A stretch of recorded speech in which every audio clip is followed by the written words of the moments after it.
नमस्कार। आप सभी का स्वागत है किस्से और कहानियों में टेल्स फ्रॉम द हार्ट।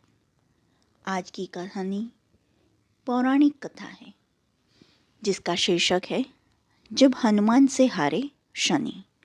चलिए शुरू करते हैं। शनि के नाम से ही हर व्यक्ति डरने लगता है।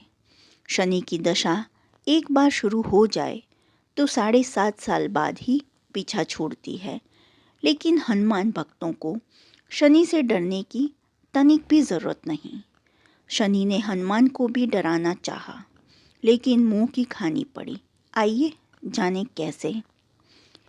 महान पराक्रमी हनुमान अमर हैं। पवन पुत्र हनुमान रघुकुल के कुमारों के कहने से प्रतिदिन अपनी आत्मकथा का कोई भाग सुनाया करते थे।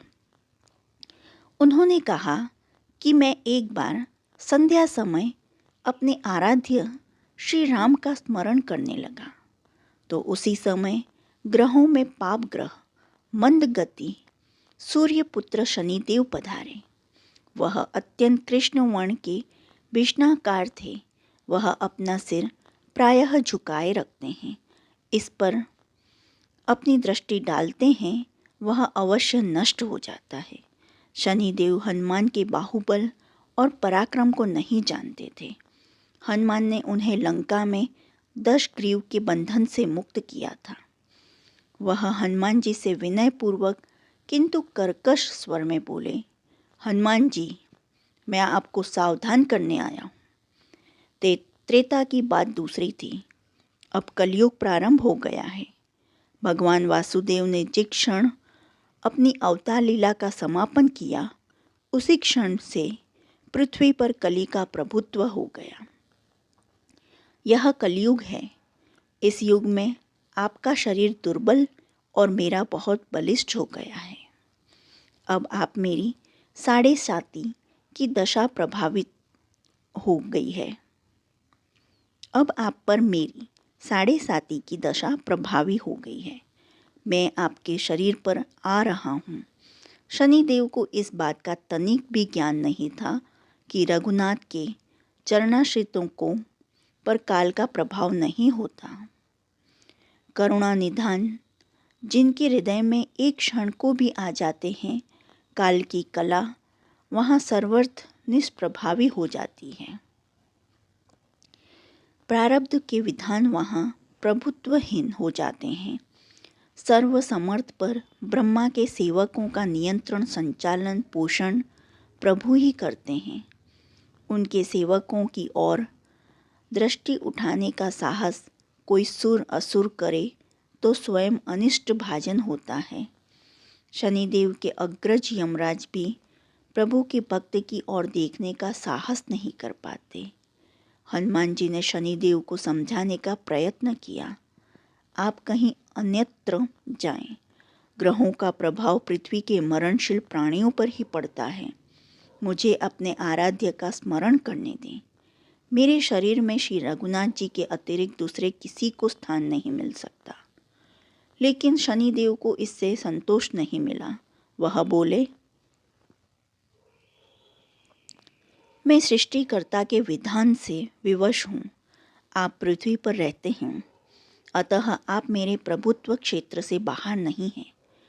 पूरे 22.5 वर्ष व्यतीत होने पर 7.5 वर्ष के अंतर से 2.5 वर्ष के लिए मेरा प्रभाव प्राणी पर पड़ता है, किंतु यह गौण प्रभाव है।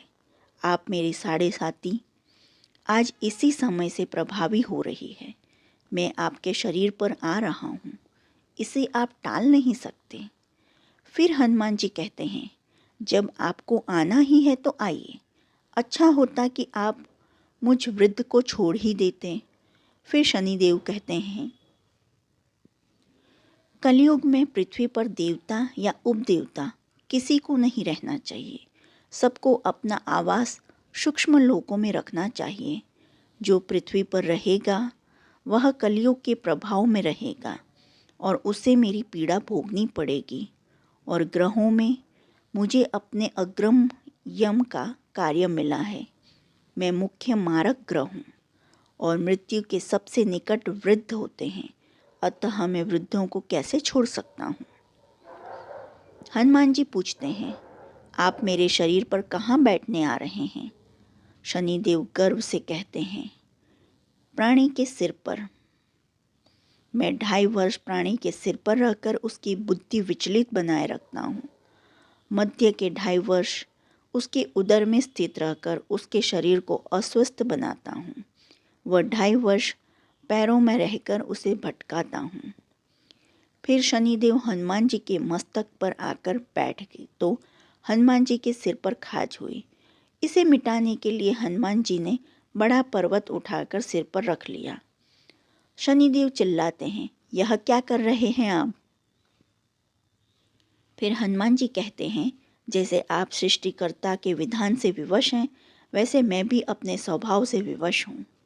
मेरे मस्तक पर खाज मिटाने की यही उपचार पद्धति है और आप अपना कार्य करें, मैं अपना कार्य।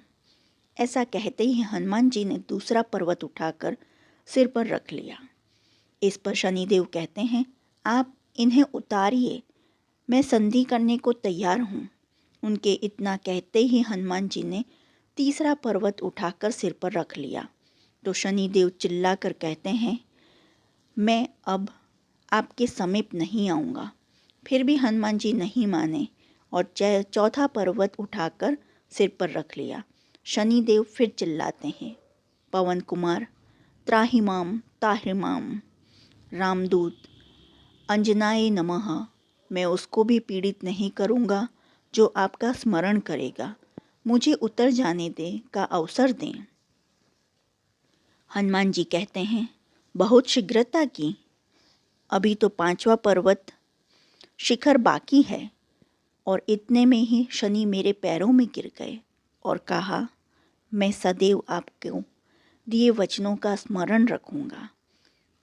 आघात के उपचार के लिए शनिदेव तेल मांगने लगे।